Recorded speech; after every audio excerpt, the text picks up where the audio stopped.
Apocalipse capítulo 3. Vamos dar continuidade aos estudos neste livro. Hoje pela manhã nós tivemos a oportunidade de meditar no capítulo 2, a respeito das 4 primeiras igrejas, das 7 igrejas, as 4 pequenas cartas aí que foram registradas no capítulo 2. E agora à noite nós vamos continuar lendo o capítulo 3, as 3 igrejas restantes das 7. Assim diz a palavra de Deus, Apocalipse 3. Ao anjo da igreja em Sardes escreve: Estas coisas diz aquele que tem os 7 Espíritos de Deus e as 7 estrelas. Conheço as tuas obras, que tens nome de que vives e estás morto. Sê vigilante e consolida o resto que estava para morrer, porque não tenho achado íntegras as tuas obras na presença do meu Deus. Lembra-te, pois, do que tens recebido e ouvido, guarda-o e arrepende-te. Porquanto, se não vigiares, virei como ladrão, e não conhecerás de modo algum em que hora virei contra ti. Tens, contudo, em Sardes, umas poucas pessoas que não contaminaram as suas vestiduras, e andarão de branco junto comigo, pois são dignas. O vencedor será assim vestido de vestiduras brancas, e de modo nenhum apagarei o seu nome do livro da vida. Pelo contrário, confessarei o seu nome diante de meu Pai e diante dos seus anjos. Quem tem ouvidos, ouça o que o Espírito diz às igrejas. Até aqui, por enquanto, nós vamos ler, depois nós continuaremos fazendo o restante da leitura das últimas 2 cartas. Retomando então o que já foi dito, eram 7 igrejas lá da região da Ásia Menor, onde hoje fica a Turquia, o moderno país chamado Turquia. Essas 7 igrejas não representam 7 épocas ou 7 eras, mas representam igrejas locais. Ou seja, em todos os tempos, em todas as épocas, podem existir igrejas semelhantes à igreja de Éfeso, ou semelhantes à igreja de Pérgamo, ou semelhantes a Tiatira, ou Sardes, ou Filadélfia, ou Laodiceia. Enfim, elas são exemplos de igrejas locais. Dessas igrejas, nós percebemos que o Senhor cuida e que o Senhor também dirige a elas orientações. Orientações que podem ser elogios ou críticas. Algumas igrejas recebem grandes elogios do nosso Senhor Jesus. Já outras dessas 7 recebem grandes críticas. Relembrando mais uma vez, rapidamente, o contexto da época, as igrejas estavam sofrendo basicamente por 2 problemas. Um externo e outro interno. Externamente havia a perseguição do império. O Império Romano, que lançava muitos dos cristãos à prisão e executava outros, além de exercer algumas punições menores, mais administrativas, como perda de funções, perda de cargos ou espólio dos bens. Portanto, ser cristão no primeiro século sempre envolvia um grave risco. O risco de perder coisas ou a própria vida. E todas aquelas igrejas enfrentavam isso. O próprio apóstolo João, o último dos apóstolos, está preso quando ele escreve esse livro. Ele está na ilha de Pátimos, um prisioneiro, como ele mesmo diz, por causa da palavra de Deus e por causa do testemunho de Jesus. Mas internamente também as igrejas tinham muitos problemas, porque havia muitos falsos ensinos, então aquilo que a gente chama de impureza doutrinária. Também havia tolerância para com muitas pessoas que praticavam atos pecaminosos, até certo ponto grosseiros, e que eram tolerados dentro das igrejas. Talvez também outros problemas normais, como desunião, brigas, intrigas, dessa natureza não são muito registrados aqui esses problemas, mas é de se imaginar que isso também pudesse existir.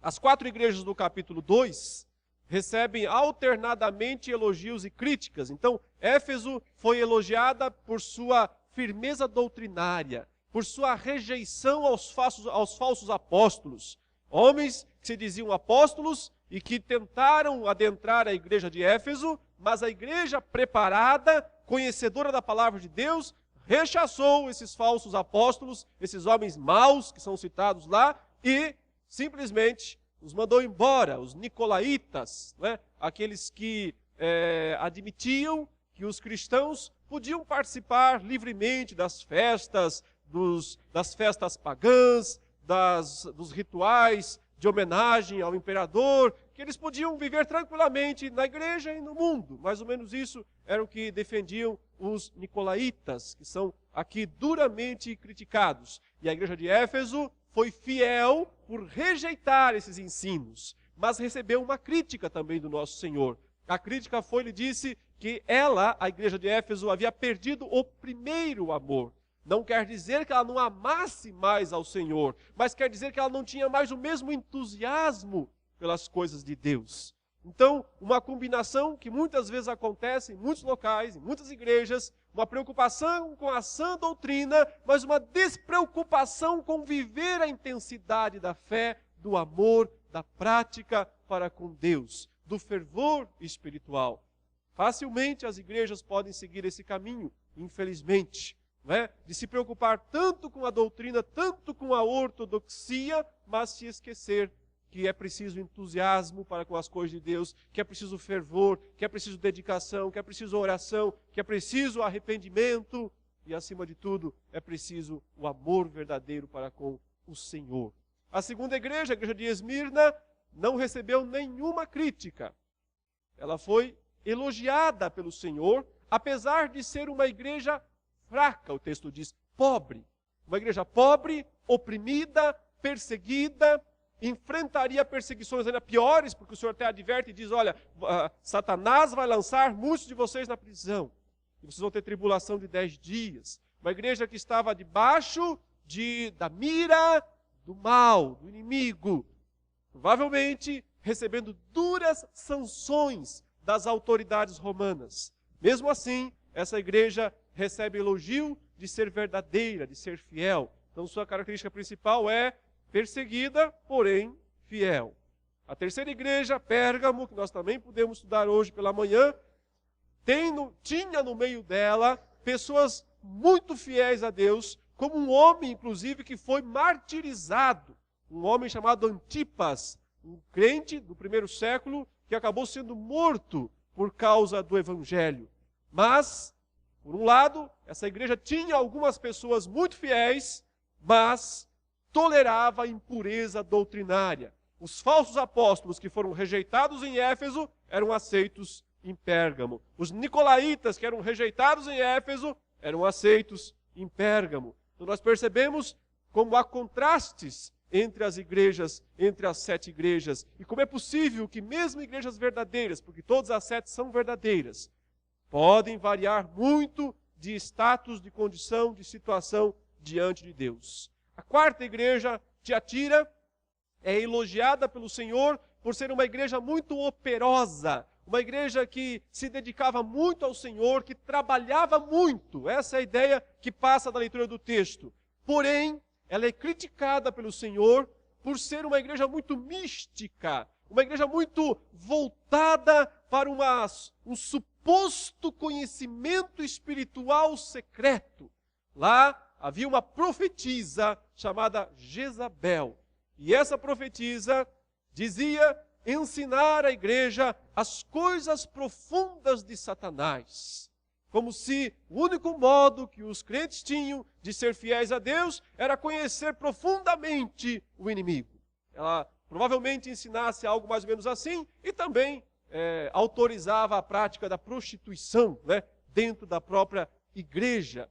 E esta igreja, que tem uma aura de misticismo, é duramente criticada pelo Senhor, porque, embora trabalhe muito, embora realize muitas obras, não tem pureza doutrinária. Ela é mais ou menos o oposto da igreja de Éfeso. E agora nós chegamos na próxima igreja, que foi a que nós acabamos de ler, que é a igreja de Sardes. Vamos então fazer algumas considerações sobre essa igreja à luz daquilo que o Senhor Jesus ordenou que fosse escrito para ela. Ele diz: ao anjo da igreja em Sardes escreve: Estas coisas diz aquele que tem os 7 Espíritos de Deus e as 7 estrelas. Mais uma vez, Jesus se apresenta com um daqueles títulos que ele já foi apresentado no capítulo 1. Geralmente, esses títulos com os quais ele se apresenta têm alguma relação com a situação atual da igreja. E ele diz que ele é aquele que tem os 7 Espíritos de Deus, ou seja, aquele que vê todas as coisas, aquele que conhece todas as coisas, aquele que está presente no meio da igreja. Também é aquele que tem as 7 estrelas, ou seja, ele tem controle sobre a igreja. O que diz este? Ele diz, conheço as tuas obras. E então, esta igreja vai receber, provavelmente, a mais dura crítica de todas as 7. A crítica que essa igreja recebe é que tens nome de que vives e estás morto. Tem nome de que vives e estás morto. Então, o Senhor está identificando uma igreja sua, uma igreja verdadeira, a igreja de Sardes, e está dizendo para ela que ela só tem aparência. Ela só parece uma igreja viva. Mas, de fato e de verdade, ela está morta. O que significa dizer que ela está morta? Significa dizer que ela não pratica as verdadeiras obras de justiça, que ela não honra a fé verdadeira, sua fé não produz frutos. A Bíblia diz que uma fé sem obras é uma fé morta. E interessantemente, o Senhor aqui não chama essas pessoas para o arrependimento. É como se ele dissesse, vocês não têm mais chance. A situação de vocês está encerrada, não há solução.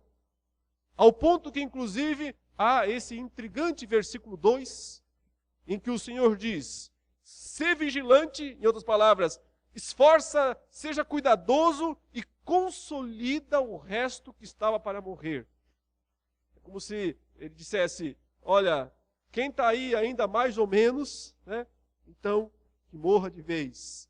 Então, que se torne de uma vez por todas um cristão, um falso cristão, mostre-se como um falso cristão. Uma das marcas do Apocalipse, é preciso lembrar, é justamente o apelo para o compromisso. E também um repúdio da superficialidade, da aparência de fé. O Apocalipse diz, aquele que está sujo, suje-se ainda mais. Aquele que está limpo, limpe-se ainda mais. O Apocalipse não admite meio termo, não admite indiferença. A ideia é, não leva a sério, então deixe de uma vez. Então abandone de uma vez. Pule fora desse barco de uma vez. Não quer levar a sério as coisas de Deus, quer viver um pouco no mundo, um pouco na igreja, então caia fora de uma vez. Consolide o resto que está para morrer. Torne claro quem é e quem não é. Quem vive a palavra de Deus e quem não vive a palavra de Deus. O objetivo, ou a razão desta tão dura frase do nosso Senhor, é justamente o final do versículo 2, quando ele diz, porque não tenho achado íntegras as tuas obras na presença do meu Deus. Até havia obras na igreja de Sardes, mas o Senhor está dizendo, elas não são íntegras. Então, porque elas não eram motivadas pela fé verdadeira, pelo amor verdadeiro, não eram feitas para a glória de Deus, mas provavelmente fossem feitas em honra própria, numa atitude de autoexaltação. E o Senhor caracteriza isso como um estado de pré-morte. Como quem diz, então, agora só resta morrer o resto para encerrar essa história. Lembra-te, pois, ele diz, talvez para esse grupo aí, do que tens recebido e ouvido, guarda-o e arrepende-te. Porquanto, se não vigiares, virei como ladrão, e não conhecerás de modo algum em que hora virei contra ti. Jesus Cristo várias vezes disse que ele viria como ladrão na noite. É por essa razão que ninguém pode dizer quando Jesus virá, e ninguém pode dizer que ele não virá hoje. Ninguém pode marcar data para a vinda de Jesus, mas ninguém também pode postergar essa data dizendo, não, Jesus só virá daqui 10 anos, daqui 20 anos, daqui 50 anos. Porque se ele disse que virá como ladrão na noite, ele falou isso nos evangelhos, então significa que ele realmente pode voltar a qualquer momento.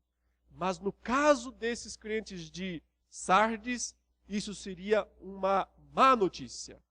A vinda de Jesus não seria uma vinda benéfica, justamente porque os pegaria de surpresa, mas os pegaria em má situação, em péssima situação, que é uma situação de pecado, de pecaminosidade.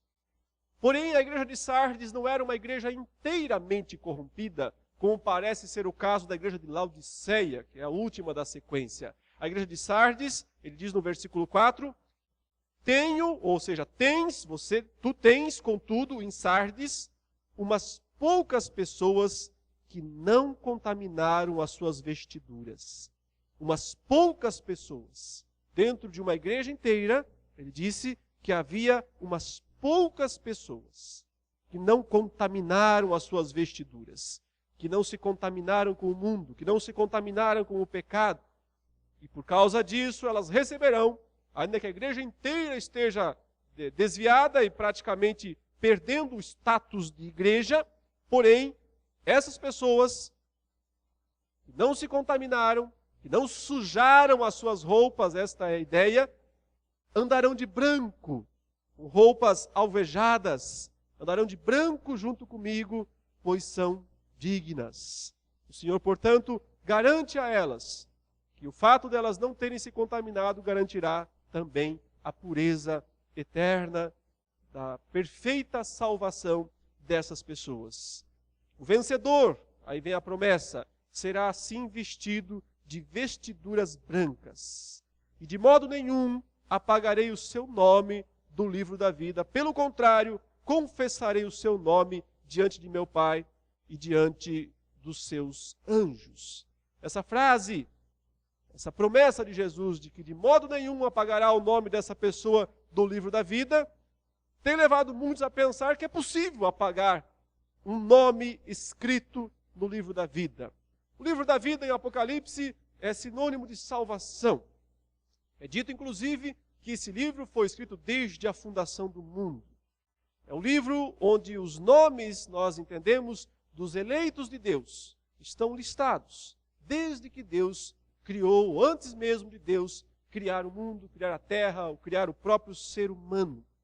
Observe que o texto não diz que é possível apagar o nome do livro da vida, não diz que existe alguma possibilidade, talvez eu apague, mas quando o Senhor dá essa certeza, dizendo de modo nenhum, ele está apenas reafirmando a garantia da salvação do seu povo. Salvação que ele mesmo garante. Ele mesmo garante. O Cristo aqui na passagem, que se apresenta como aquele que tem os 7 Espíritos de Deus, é o mesmo que selou a sua igreja com esse Espírito, com o Espírito Santo, que segundo Efésios capítulo 1, versículos 13 e 14, diz que esse Espírito Santo veio para ser, na vida do crente, um selo e um penhor da salvação.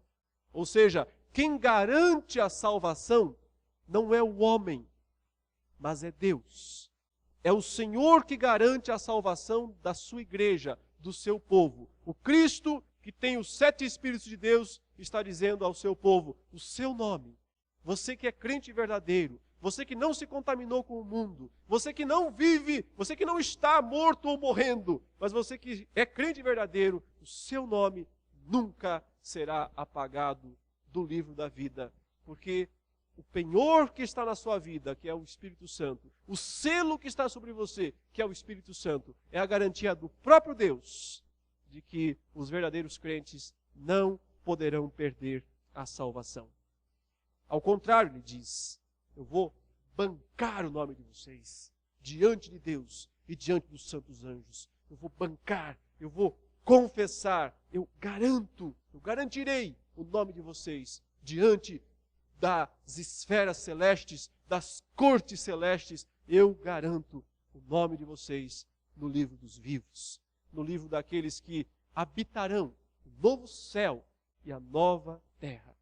E ele finaliza então dizendo, quem tem ouvidos ouça o que o Espírito diz às igrejas. Uma frase padrão, de encerramento de muitas dessas cartas, um chamado para prestar atenção, não é meramente ouvir com os ouvidos, mas ouvir com o entendimento que só vem do próprio Deus. A próxima das igrejas, meus irmãos, aqui que recebe uma carta do Senhor, é provavelmente a igreja, a melhor das 7 igrejas da Ásia.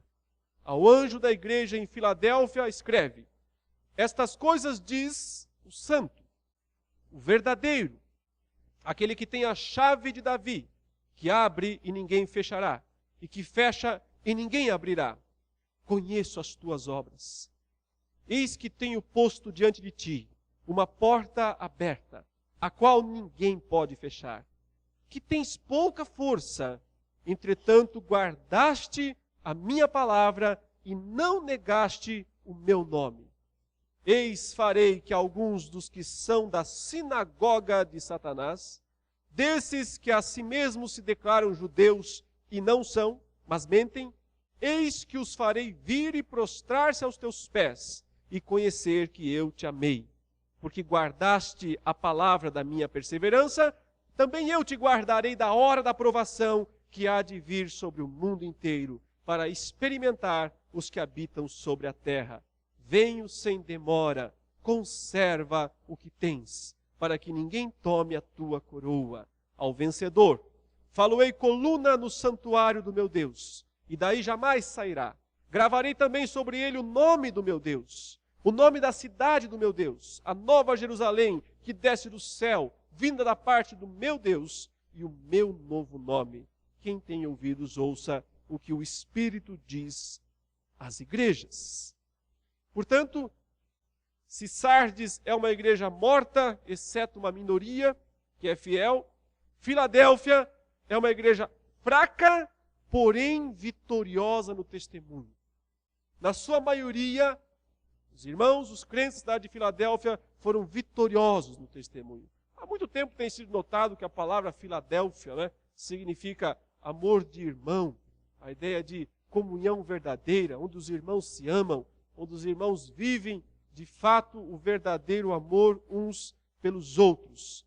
O Senhor se apresenta para essa igreja como o santo, o verdadeiro, aquele que tem a chave de Davi, que abre e ninguém fecha, e que fecha e ninguém abrirá. Ele se apresenta nos seus atributos de santidade e verdade, coisas que a igreja tem honrado, tanto no sentido de viver em santidade como a verdade, mas se apresenta também como aquele que abre e fecha as ocasiões, as oportunidades, as situações da vida. E ele mesmo vai abrir uma porta para a igreja, ele diz, já abriu uma porta para o trabalho, para a função da igreja, de maneira que a igreja poderá desempenhar sua função e ser vitoriosa no testemunho do Senhor. Conheço as tuas obras é uma expressão repetida, quase todas as cartas recebem, ou todas as igrejas recebem essa expressão. Mas que diferença há aqui? Que diferença há aqui, porque nas outras vezes o conheço as tuas obras vem seguido de coisas ruins, coisas negativas, falhas, lapsos, impureza moral, impureza doutrinária, impureza no sentido de misticismo. Aqui não. Para a igreja de Filadélfia vem apenas o reconhecimento de que ela aproveita a oportunidade de testemunho que Deus lhe deu. É isso que ela está dizendo. Eis que tenho posto diante de ti uma porta aberta, a qual ninguém pode fechar. Deus mesmo, o Senhor mesmo, oferecendo à igreja uma porta para o seu testemunho diante do mundo. Apesar dessa igreja ser uma igreja fraca, porque o texto diz que tens pouca força, e é muito interessante que as duas igrejas mais elogiadas em Apocalipse, que são as igrejas de Esmirna e a igreja de Filadélfia, ambas são chamadas de fracas ou pobres. E, no entanto, são as duas igrejas que mais fielmente servem ao Senhor. Ela tem pouca força, mas diz que ela guardou a palavra e não negou o nome do Senhor. Isso quer dizer que provavelmente muitos cristãos de Filadélfia foram mortos, foram assassinados, foram jogados aos leões, ou foram queimados em estacas, ou sob chapas quentes, como alguns relatos do primeiro século chegaram até nós, dizendo de situações como essas, mas permaneceram fiéis ao Senhor acima de tudo. Então o Senhor promete que os inimigos da igreja receberão um duro golpe. Veja que ele diz: eis que farei que alguns dos que são sinagoga de Satanás, desses que a si mesmos se declaram judeus e não são, mas mentem, eis que os farei vir e prostrar-se aos teus pés e conhecer que eu te amei. Como os irmãos sabem, no primeiro século, havia judeus em praticamente todas as principais cidades do Império Romano. As maiores cidades do Império Romano todas tinham sinagogas, que são uma espécie de igreja dos judeus, onde eles se reuniam e se reúnem até hoje, para ler a Torá, ler o Antigo Testamento, e para ouvir também os ensinamentos dos rabinos. Os judeus haviam conquistado no Império Romano uma autorização para prosseguir com a sua religião sem serem molestados diretamente pelo Império. Como eu disse isso já pela manhã. Isso significa que eles tinham uma espécie de salvo-conduto para cultuar o Deus de Israel. Lá em Jerusalém podiam sacrificar no templo, podiam ter os seus próprios sacerdotes, podiam ter até o sumo sacerdote. Claro que Roma, o Império, ficava de olho nessas coisas e dentro do possível influenciava para que o sumo sacerdote que fosse escolhido tivesse simpatia para com Roma, não fosse alguém muito contrário. Mas de uma forma geral, Roma, o Império, deixava os judeus seguirem razoavelmente a sua própria fé, a sua própria religião, como quem diz assim: nós não vamos mexer com vocês, judeus, desde que vocês também não se rebelem, fiquem como estão, paguem os impostos direitinho para Roma, se precisar de alguma coisa, vocês atendam às nossas ordens, não façam motim, não façam crime, não façam rebeliões, e fiquem assim que está tudo certo. Então Roma permitia, mas quando o cristianismo surgiu, como conhecido então como uma seita de dentro do judaísmo, porque era assim que no início o cristianismo era considerado, como se fosse mais uma das seitas, como a seita dos fariseus, ou a seita dos saduceus, ou dos zelotes. Então o cristianismo parecia para quem estava de fora mais uma dessas seitas. O problema é que logo o cristianismo se desliga, se desvincula do judaísmo e começa a crescer mais do que o judaísmo, muito mais. E começa a receber muitos estrangeiros, não judeus, para a fé. Isso é que cria o problema com o judaísmo. Porque os judeus, então, começam a perseguir os cristãos nas respectivas cidades. Só para lembra quando Paulo vai fazer a sua primeira viagem missionária, e ele chega num lugar chamado Antioquia da Pisídia, e lá nesse lugar ele prega a palavra e os judeus se rebelam contra ele. Então ele sai dessa cidade e vai para uma outra chamada Icônio.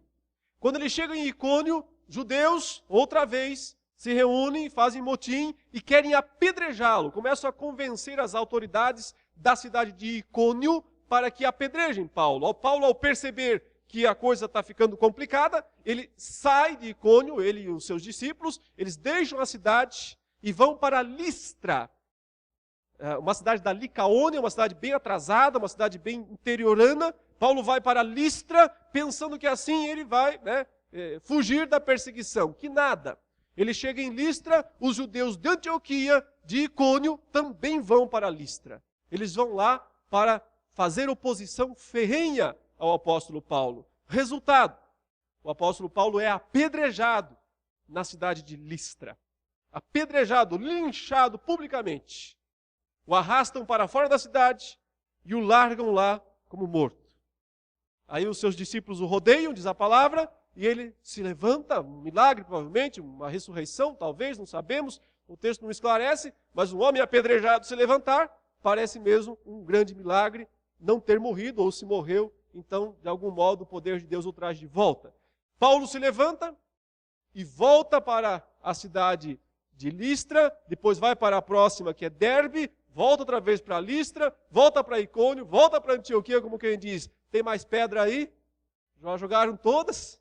E continua o testemunho nos mesmos lugares. Isso ilustra exatamente a dificuldade no primeiro século que os cristãos enfrentaram. Aí os judeus, o que é que eles acusavam os cristãos? Eles iam perante as autoridades e diziam o seguinte: eles não são judeus, os cristãos, eles não são judeus, porque eles não respeitam o imperador. Eles têm outro rei. Pode perguntar para eles têm um rei chamado Jesus. Então eles não honram o imperador. Esse tipo de acusação o cristianismo sofreu no começo. Uma outra acusação ridícula que sofreu era de ser canibalistas, ou canibais. E os cristãos eram canibais. Por que eles sofreram essa acusação? Porque durante a ceia, o que os cristãos dizem? Tomai e comei, isto é o meu corpo, que é dado por vós. Bebei dele todos, isto é o meu sangue, que é dado por vós. Então, por causa dessas expressões, algumas pessoas acusavam os cristãos de serem canibais. Eles comiam carne humana e bebiam sangue. O fato é que essas acusações, quase sempre feitas pelos judeus que viam o cristianismo como uma ameaça, redundava em perseguição direta contra a igreja. As autoridades romanas, alarmadas com as denúncias, com as blasfêmias desses grupos de judeus, iam e perseguiam a igreja e então causavam grande males no meio das igrejas. É isso aqui que o texto está fazendo menção. Ele diz, esses aí, que são, aí ele chama sinagoga de Satanás. Ele não está chamando todas as sinagogas de Satanás, não está dizendo que todos os judeus, não está proclamando aqui um sentimento antissemita, ele só está dizendo que aqueles grupos de judeus lá dessas cidades, de fato, prejudicaram muito a igreja do Senhor, e por isso o próprio texto diz que o Senhor iria reagir e iria castigar esses judeus. Nós vemos no Apocalipse algo muito diferente do que a maioria das igrejas hoje em dia, muitas igrejas e pastores e teólogos que têm uma verdadeira paixão por Israel, o tempo todo ficam pensando nos judeus, noticiário, televisão, querem sempre saber o que está acontecendo com os judeus, como se os judeus fossem muito importantes ainda para o Senhor. E talvez eles não percebam que claramente os judeus perderam sua oportunidade e se quiserem ser salvos, somente serão se crerem no Messias, Jesus Cristo. Deus não tem dois projetos, um para a igreja, outro para os judeus. Ele tem um único projeto para a igreja, composta de gentios e judeus, desde que os judeus se convertam, se arrependam e creiam no Messias Jesus que já veio. Enfim, o verso 10 diz então que a igreja de Filadélfia, porque ela guardou a palavra da perseverança, também seria guardada da hora da provação que viria sobre todo o mundo. Provavelmente aqui uma referência às duras perseguições que essas 7 igrejas sofreram ainda lá no final do primeiro século. Também pode haver uma promessa aqui para as igrejas em todos os tempos, né? Fidelidade nas horas das provações, podem poupar provações piores. Podem poupar, nos livrar de momentos ainda mais difíceis de provações. Mais uma vez o Senhor diz, venho sem demora, o tempo todo ele fala isso, não é no sentido de que talvez ele tenha falhado, porque ele não veio até hoje, mas é no sentido de que o cristão sempre espera a vinda do Senhor para logo. E ela será. porque ou nós vamos nos encontrar com Ele logo, ou Ele vem nos buscar logo. De um jeito ou de outro, é sem demora, é breve, a nossa vida é breve, e para Deus, o retorno de Cristo também será breve. Lembrando que Pedro diz que um dia pode ser igual a 1000 anos, ou 1000 anos igual um dia. Várias promessas feitas aos vencedores, ou ao vencedor, aqui no versículo 12. Ele diz que ele vai ser uma coluna no santuário de Deus, de onde jamais sairá. Observe que o Apocalipse é um livro simbólico, né?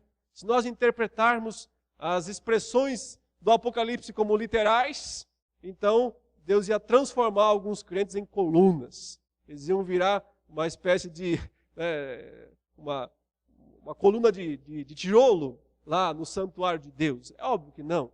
É uma figura que mostra que essas pessoas estarão para sempre perto, para sempre ao lado do Senhor, mais próximas, mais íntimas possíveis do nosso Senhor.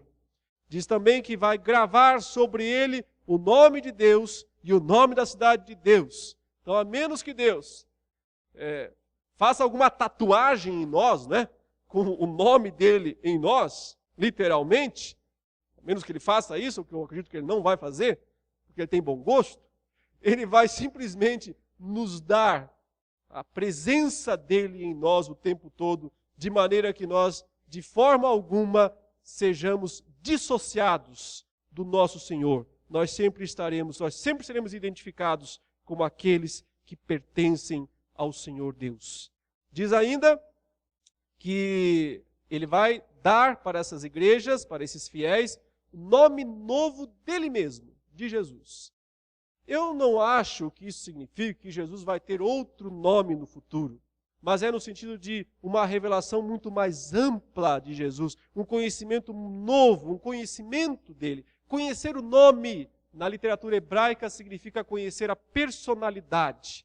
Geralmente, quando os antigos hebreus davam nomes aos filhos, eles estavam como que designando uma personalidade para essas pessoas que recebiam o nome. Aqui, conhecer o nome novo de Jesus quer dizer conhecer mais amplamente ou de uma forma nova a personalidade, a pessoa de Jesus Cristo, suas características e seus atributos. Quem tem ouvidos, ouça mais uma vez o que o Espírito diz às igrejas. E finalmente, meus irmãos, para encerrar, nós temos aqui a igreja de Laodiceia. A pior, talvez, das igrejas, embora a igreja de Sardes receba uma crítica tão ou mais dura do que as críticas que Laodiceia recebe, mas é que Laodiceia só recebe críticas. Enquanto que em Sardes havia alguns poucos lá dentro que ainda eram fiéis, parece que em Laodiceia não havia ninguém. E por isso são tão duras as palavras de Jesus para essa igreja. Ao anjo da igreja em Laodiceia escreve: estas coisas diz o Amém, a testemunha fiel e verdadeira, o princípio da criação de Deus. Conheço as tuas obras, que nem és frio nem quente. Quem dera fosses frio ou quente. Assim, porque és morno e nem és quente nem frio, estou a ponto de vomitar-te da minha boca. Pois dizes: estou rico e abastado, e não preciso de coisa alguma, e nem sabes que tu és infeliz, sim, miserável, pobre, cego e nu. Aconselho-te que de mim compres ouro refinado pelo fogo para te enriqueceres, vestiduras brancas para te vestires, a fim de que não seja manifesta a vergonha da tua nudez, e colírio para ungires os olhos, a fim de que vejas. Eu repreendo e disciplino a quantos amo. Sê, pois, zeloso e arrepende-te. Eis que estou à porta e bato. Se alguém ouvir a minha voz e abrir a porta, entrarei em sua casa e cearei com ele e ele comigo. Ao vencedor, dar-lhe-ei sentar-se comigo no meu trono, assim como também eu venci e me sentei com meu Pai no seu trono. Quem tem ouvidos, ouça o que o Espírito diz às igrejas. De fato, duras críticas são feitas para a sétima das igrejas, que representa aqui a mais impura de todas as igrejas.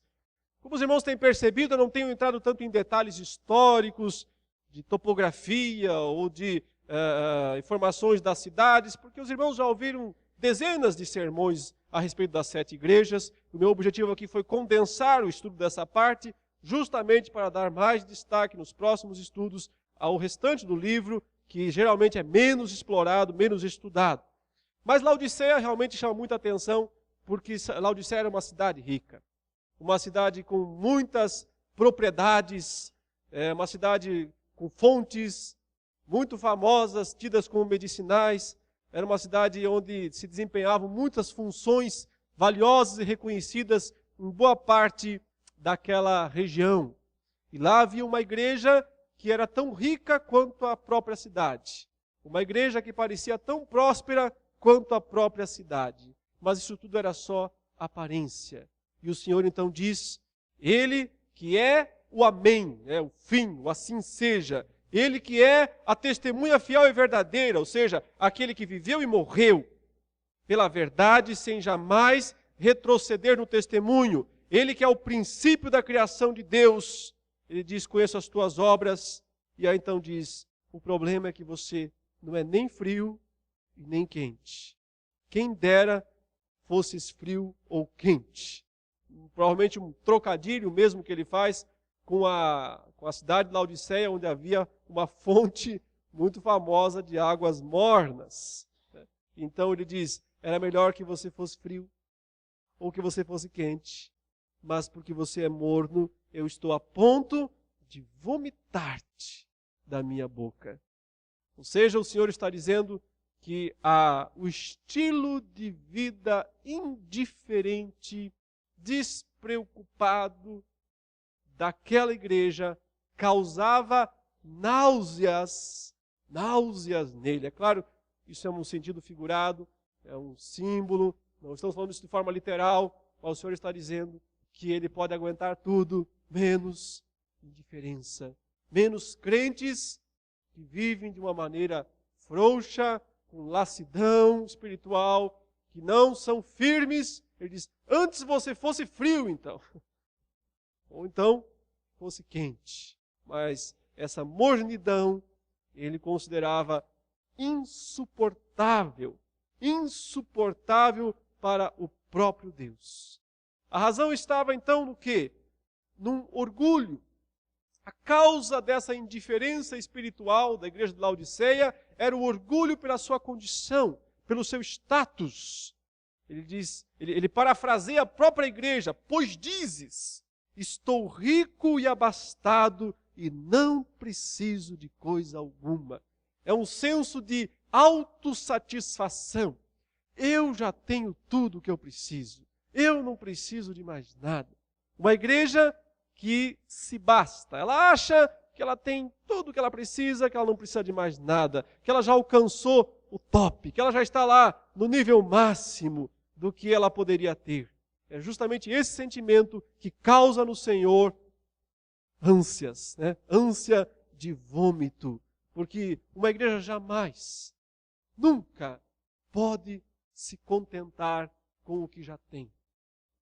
Porque ela sempre tem que pensar que ela pode ir além, que ela pode ganhar mais pessoas para Cristo, que ela pode viver com mais santidade, que o seu louvor pode ser melhor, que seu culto pode ser melhor, que sua vida diária pode ser melhor. Ela nunca pode se satisfazer e pensar, nós já alcançamos o limite da perfeição.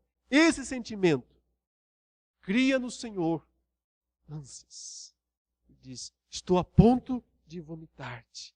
Porque você se acha rico e abastado, você acha que não precisa de coisa alguma, e nem sabes, nem percebe, não se vê a si mesmo, não consegue fazer um diagnóstico preciso de si mesmo.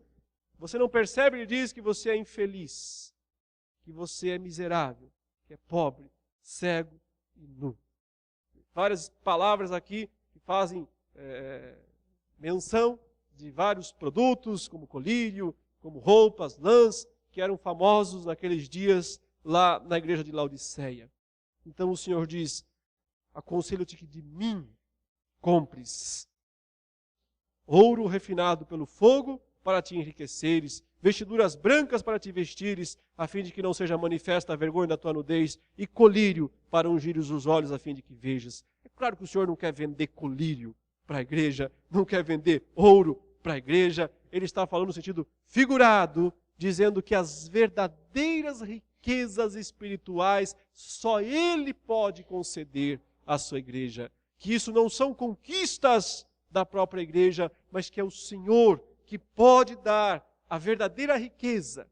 Observe que contraste que nós encontramos, porque Esmirna foi dito que ela era pobre. Você é pobre, ele diz para a igreja de Esmirna, mas nem vê que és rica. E aqui o oposto é dito para Laodiceia. Você é rica, mas não percebe que no fundo você é pobre. São igrejas opostas. Muito interessante isso. Como Éfeso, como Tiatira são igrejas opostas, nós vemos também essa oposição em Esmirna e em Laodiceia, mostrando como igrejas verdadeiras podem ser muito diferentes. Mas há esperança. Há esperança para mesmo uma igreja assim. E a esperança está no Deus que ama. Então vem essa fantástica declaração do versículo 19 que diz: eu repreendo e disciplino a quem eu amo. Se Deus coloca sobre seu povo disciplina, isso não é crueldade, isso não é punição, nunca é.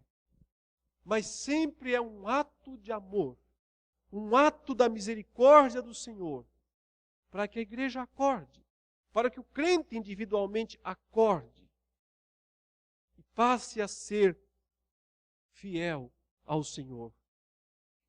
É o autor aos Hebreus que diz que se nós estamos sem disciplina é porque não somos filhos. Deus disciplina os seus filhos porque Ele quer que esses filhos sejam aperfeiçoados. Sê, pois, zeloso e arrepende-te. O chamado de Deus é sempre esse. Quer consertar as coisas? Quer consertar a vida? É possível. O que tem que fazer? Rituais? Não. Queimar pecado na fogueira? Não. O que você quer fazer? Tem que fazer uma viagem até Jerusalém? Não. Quer consertar? É possível. O que tem que ser feito? Arrepende-te. O que o Senhor espera do seu povo quando ele falha é arrependimento. Não é autojustificação. Não é, mas eu fiz isso por causa de... Não. Não é, mas eu fiz isso porque fulano. Não. Caminho errado. Caminho errado. Assim não há perdão. Assim não há restauração. Quando nós somos confrontados, com o nosso erro é confrontado, nós temos sempre a tendência de nos justificar, encontrar uma desculpa, encontrar uma saída, compartilhar ou repartir a culpa com alguém. Caminho errado. Não há restauração assim. O caminho é reconhecimento. Arrepende-te. Veja que o Senhor diz algo extraordinário ainda mais aqui no versículo 20, quando ele diz: eis que estou à porta e bato. Geralmente nós usamos o versículo 20 em evangelismo, né? Para falar às pessoas, aos incrédulos: olha, vocês precisam abrir a porta do seu coração para o Senhor Jesus entrar, etc. Ele não está falando isso para incrédulos. Ele está falando isso para crentes. Está dizendo: crentes da igreja de Laodiceia, eu estou à porta e bato. Se alguém ouvir a minha voz e abrir a porta, entrarei em sua casa e cearei com ele e ele comigo. Por mais incrível que pareça, o lugar onde o Senhor Jesus muitas vezes menos tem acesso é justamente a sua igreja. O lugar onde ele menos tem voz, onde a voz dele menos é ouvida, por mais incrível que pareça, é justamente a igreja dele. Porque tantas vezes a igreja vive uma gritaria de vozes. Todo mundo exigindo e reivindicando seus direitos. Tem que ser assim, eu quero dessa maneira, se não for desse jeito não vou. Vozes, vozes, vozes. A única voz que às vezes não é ouvida é justamente a voz do pastor, o dono da igreja, o Senhor Jesus, que está batendo, ele está dizendo. Ele está dizendo que se alguém abrir a porta, ele vai entrar. Mas que igreja é essa que está fazendo uma janta, um jantar, uma festa, e o convidado de honra está do lado de fora? Curioso demais. Uma festa de aniversário, mas o aniversariante para fora. Não pode entrar. Os outros que estão lá fazendo uma festa. Isso nos mostra a ironia das coisas e como muitas vezes os nossos conceitos, como muitas vezes os nossos gostos pessoais, as nossas verdades a respeito de Deus e da igreja colocam o Senhor Jesus para fora da igreja. E os discípulos estão lá se reunindo em nome de Jesus, mas Jesus não está presente. Não tem lugar, não tem acesso, não tem banco para ele, não tem cadeira para ele. E por isso ele diz: estou à porta e bato. Meu irmão, minha irmã, em que posição está Jesus na sua vida? Que espaço ele ocupa na vida da nossa igreja? Ao vencedor, ele encerra dizendo: dar-lhe-ei sentar-se comigo no meu trono, como também eu venci e me sentei com meu Pai no seu trono. Então, uma promessa máxima aqui de governo, de reino, de estar numa posição de grande destaque lá na presença do nosso Deus. Para finalizar, meus queridos, eu quero mostrar rapidamente aqui um quadro comparativo dessas 7 igrejas, para que nós possamos ter uma noção de como que funciona, de como que elas são representadas aqui. Espero que seja possível que nós vejamos. Só diminuir um pouquinho aqui a fonte, ou a visualização. Aqui. Então nós temos, para todas as igrejas, essa estrutura básica. Jesus faz elogios e ou críticas, recomendação e então as consequências. Para compararmos as 7, então, veja, Éfeso é uma das poucas que recebe as 5 informações. O elogio que ela recebe: perseverança, integridade doutrinária e moral. A crítica que ela recebe: o abandono do primeiro amor, ou seja, falta de entusiasmo. A recomendação que ela recebe: arrependimento e deve retornar ao primeiro amor. As consequências: em caso de desobediência, o candeeiro vai ser removido, ela deixa de ser igreja. Em caso de obediência, vai experimentar a vida eterna, alimentando-se da árvore da vida. Esmirna, ela recebe um elogio, a sua fidelidade apesar da pobreza, e nenhuma crítica. O Senhor não faz nenhuma crítica à igreja de Esmirna. A recomendação é: prepare-se e aguente o sofrimento que tiver que vir. Desobediência gera nada, porque ela não é uma igreja desobediente, então ela não tem nenhuma ameaça de disciplina, mas tem uma grande recomendação ou promessa de recompensa: a coroa da vida e o livramento da segunda morte. As próximas 2 igrejas, Pérgamo e Tiatira. Pérgamo recebe as 5 referências. Ela é fiel, um pequeno grupo é fiel, e um homem lá foi um mártir por Jesus Cristo, que é justamente esse homem chamado Antipas. Porém, ela recebe uma dura crítica por manter impureza doutrinária e moral. É chamada ao arrependimento. A consequência negativa, em caso não haver arrependimento, vai enfrentar a espada que sai da boca de Cristo. E a consequência positiva ela vai receber o maná escondido, da ideia aqui de um novo sustento perene de Deus, algo parecido com comer da árvore da vida, e também o nome novo numa pedrinha branca, que deve ser um símbolo de identidade, registrado, como se fosse uma placa, algo de honra que é dado para quem então permanece fiel. Tiatira, qual é o elogio que ela recebe? Um grupo dentro dela é fiel e abundante em boas obras, mas há uma tolerância a uma falsa profetisa chamada Jezabel e um grupo muito infiel, místico, que vai atrás dessas coisas misteriosas e desnecessárias. Aos infiéis, tarde demais. Não há mais chance de recuperação para eles. Aos fiéis, permaneçam, continuem firmes, que vocês serão recompensados. Os infiéis serão mortos, morte física, morte eterna. Os fiéis receberão autoridade sobre as nações e, por fim, experimentarão a estrela da manhã. Talvez seja uma ideia justamente de estar naquele novo amanhecer vindouro, no novo céu e na nova terra, quando as trevas não existirem mais, tiverem passado.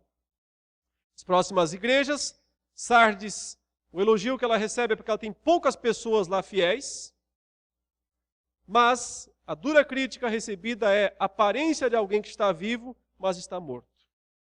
O chamado é o arrependimento, a consequência do não arrependimento é enfrentar o Cristo, e a recompensa são vestes brancas e a garantia do nome novo no livro, a continuidade do seu nome no livro da vida. Filadélfia, o elogio ela é fraca, mas fiel, nenhuma crítica, é dito para ela que ela deve conservar o que tem, nenhuma ameaça, e vai receber as 4 grandes recompensas que nós tivemos a oportunidade de ver. E Laodiceia, a última das igrejas, não recebe nenhum elogio. Sua crítica é mornidão espiritual e orgulho. Ela é chamada ao arrependimento, à humilhação e a abrir a porta para o Senhor Jesus. A consequência da não obediência vai ser uma disciplina ainda mais grave, e a consequência da obediência é cear com Jesus e assentar-se com Ele no trono dele. Aprendemos com todos esses ensinamentos condensadíssimos aqui nessas 7 igrejas, que o Senhor ama demais a sua igreja para deixá-la como está. O Senhor ama demais. O investimento que Ele fez na sua igreja foi alto demais para Ele não se preocupar com ela e para Ele deixar a igreja seguir seu próprio curso. Ele quer corrigi-la, Ele quer aperfeiçoá-la, Ele quer levá-la a cumprir o maravilhoso propósito que Ele mesmo estabeleceu para ela. Meditemos, irmãos, a respeito de todas essas 7 igrejas, sempre tentando identificar os pontos negativos para que nós não repitamos esses erros cometidos. E os positivos para que nós possamos cada vez mais também praticá-los. No resumo, cuidado com impureza doutrinária. Cuidado com excesso de misticismo. Cuidado com impureza moral, ou seja, abertura demais para o pecado. Cuidado com orgulho, sentimento de superioridade. Cuidado com indiferença, com mornidão ou com frieza espiritual. O que é que Deus quer de nós? O que Ele espera de nós? Fidelidade. Fidelidade até a morte, para receber a coroa da vida. O que Ele espera de nós? Pureza doutrinária, conhecimento da palavra, santidade, separação do mundo, separação dos ímpios, separação dos perversos. O que Ele quer de nós? Que cumpramos a missão. Ele colocou uma porta aberta diante de nós. Ele quer que nós sejamos testemunhas verdadeiras. Ele quer que nós façamos diferença no mundo. Assim nós seremos, ou como a igreja de Esmirna, ou como a igreja de Filadélfia. Que elas possam ser mesmo modelos para nós. Vamos orar? Pode curvar sua cabeça, fechar os seus olhos. Queria que você pensasse agora na sua vida. Meditasse profundamente em como está você diante de Deus. Que igreja é você na presença do Senhor? O que você tem feito? Como você se identifica? Pedindo ao Senhor que lhe ajude a ser fiel. em toda e qualquer situação. Ó Deus amado, Senhor, tão cheio de misericórdia, obrigado pela oportunidade de estudarmos esses 2 capítulos, ainda que de forma rápida, mas aprendemos aqui coisas extraordinárias, grandiosas para a nossa vida espiritual. Ajuda-nos, ó Deus, a sermos igreja verdadeira. Que tenhamos, Senhor, pureza doutrinária, como temos. Que tenhamos, Senhor, pureza moral. Que sejamos santos e reconhecidos como santos perante o mundo. Que sejamos atuantes, verdadeiros crentes cheios do Espírito Santo, vivendo com intensidade e com fervor a fé verdadeira. Livra-nos da mornidão, livra-nos do orgulho, livra-nos da indiferença, livra-nos de ter nome de quem vive, mas está morto. Ajuda-nos, ó Deus, a sermos a verdadeira Filadélfia, a comunhão dos irmãos, o amor verdadeiro seja manifesto e expresso no meio de nós, para louvor, para a honra do teu santo nome. Nós oramos em nome de Jesus. Amém, Senhor.